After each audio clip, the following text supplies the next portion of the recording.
Welcome to today's 5-minute Bible study in the Gospel of John. Today we begin looking at John chapter 15.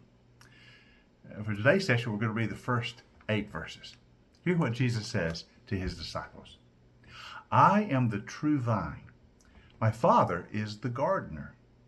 He cuts off every branch in me that bears no fruit, while every branch that does bear fruit, he prunes, so that it will be even more fruitful.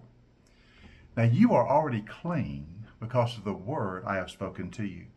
Remain in me as I remain in you. No branch can bear fruit by itself. It must remain in the vine.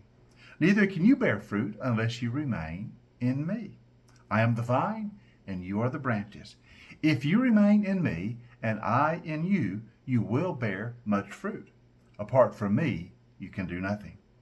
If you do not remain in me, you are like a branch that is thrown away and withers. Such branches are picked up, thrown into the fire, and burned. If you remain in me, and my words remain in you, then ask whatever you wish, it will be done for you. This is to my Father's glory, that you bear much fruit, and you show yourself to be my disciples. Jesus uses a wonderful illustration from the garden to demonstrate what our relationship with him is like, what it's all about. He says, listen, I'm the vine, and you are the branches. So as the branches remain in the vine, and thus bear the fruit, so you must remain in me, and thus you'll bear the fruit of a Christ-like life. It's all about remaining in Christ, or abiding in him.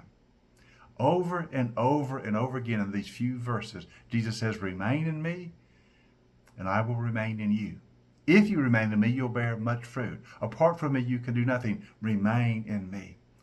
The fact that it's repeated so often shows the emphasis of Jesus is all about remaining in me.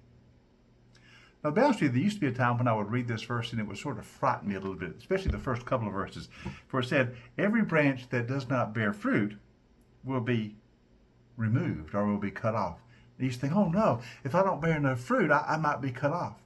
And I saw that as sort of a legalism. I've got to work really hard to bear fruit. I missed the point. You don't bear fruit for Christ by working hard at it.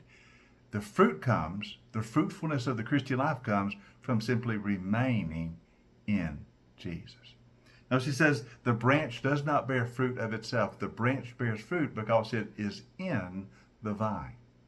You bear fruit in me because you remain in me. The call of the Christian life is not to work really hard for Jesus and somehow in our own strength produce fruit that'll make him happy and so he'll keep us in. No, the call of the Christian life is just to remain in Jesus. The abiding in him is what causes the fruit to be produced. This thing about the branch being cut off, that just naturally happens if you don't remain in Christ. It's all about being in Christ, Christ being in you. I hope this will free you from the feeling you've got to produce for Jesus through hard work. No. The production of the fruit comes not from hard work, but from being in Christ. When you are in him, then naturally his fruit is produced in you. Not through diligent effort as if by your own labor you could make it happen. No, the result of being in Christ is fruitfulness.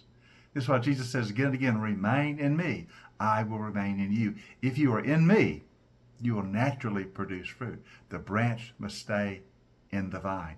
You must stay in me. You must remain in me. You must abide in me. Now, how do you abide in Christ? By faith. It is through trusting him that you first became part of his family, part of his covenant community. By believing in him, you are grafted in, as it were, to the vine.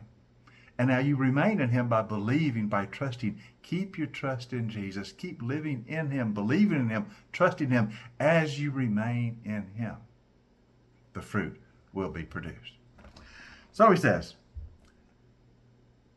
you cannot bear fruit unless you remain in me. But if you remain in me, you will bear much fruit. So as long as you remain or abide in Christ, your life will be fruitful. Now in tomorrow's session, we're going to look at what a fruitful life looks like, what the consequence of abiding in Christ. That'll be in our next session. So join us next time for our 5-minute Bible study in the Gospel of John.